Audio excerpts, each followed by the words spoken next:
Hi guys, my name is Jamie Anderson. I'm a professional snowboarder. I have 2 Olympic gold medals, 17 X-games medals, and 4 ESPY awards.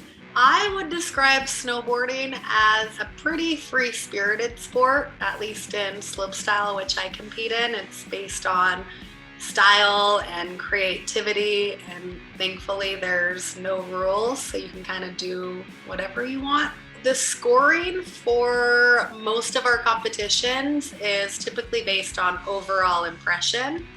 Usually we'll get 2 runs in a final and your best run counts. Judging is based on style, technical tricks, execution, and overall impression. So you don't want to have your hands all over the place. You don't want to come close to falling. You really want to make it look effortless.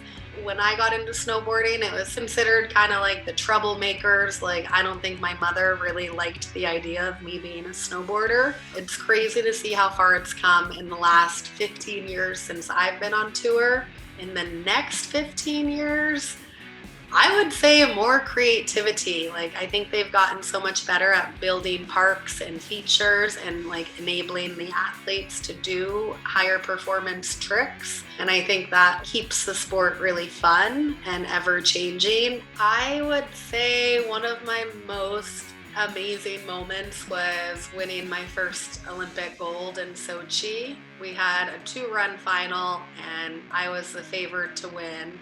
I fell my first run and I think I was in last place, and I had never felt so much pressure. I'm telling you, I could have exploded with the amount of pressure. And I remember really vividly, right before I dropped in for my final run, I just I don't do it a lot, but I really sent a prayer out and just dedicated that run to everyone who helped me get to that exact place, because I know I couldn't have done it alone.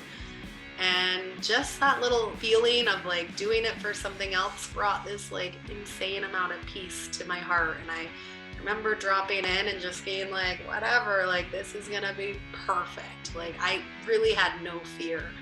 And everything came together perfect. And when I landed that run, I just threw my hands up and I was just so happy. I could have cried of joy.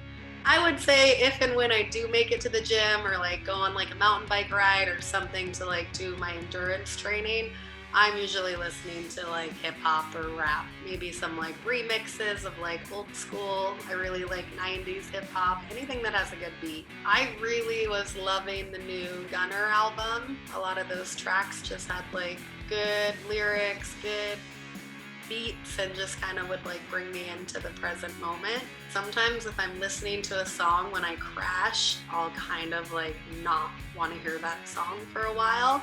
But also if I learn a new trick to a song, I remember the first time I did a Cab 10, I was listening to Tupac Changes and I was I have to listen to that song every time now. That's my song. Oh, I love my mom's music, 60s, oldies, a lot of that Fleetwood Mac, Stevie Nicks, the Doobie Brothers. When I'm in full-blown contest mode, I feel my schedule is pretty detailed. I'm a big believer in good sleep. I try to sleep at least 8 to 10 hours a night. I try to eat really good food, whole food, and stay hydrated, drinking a lot of water. And my morning routine is a time for me to set goals, set my intention, do a little bit of mindfulness, maybe some yoga and movement. And I usually really like to shower in the morning before a contest to kind of wash away any of the fear and jitters. I've been loving the Olay body line. It's absolutely amazing. I've been using the cleansing and nourishing body wash, which has really good ingredients like vitamin B3 complex and hyaluronic acid. And I notice it leaving my skin just feeling really silky smooth, and it smells great. And then after shredding or at the end of a day, I'll just kind of try to re-nourish.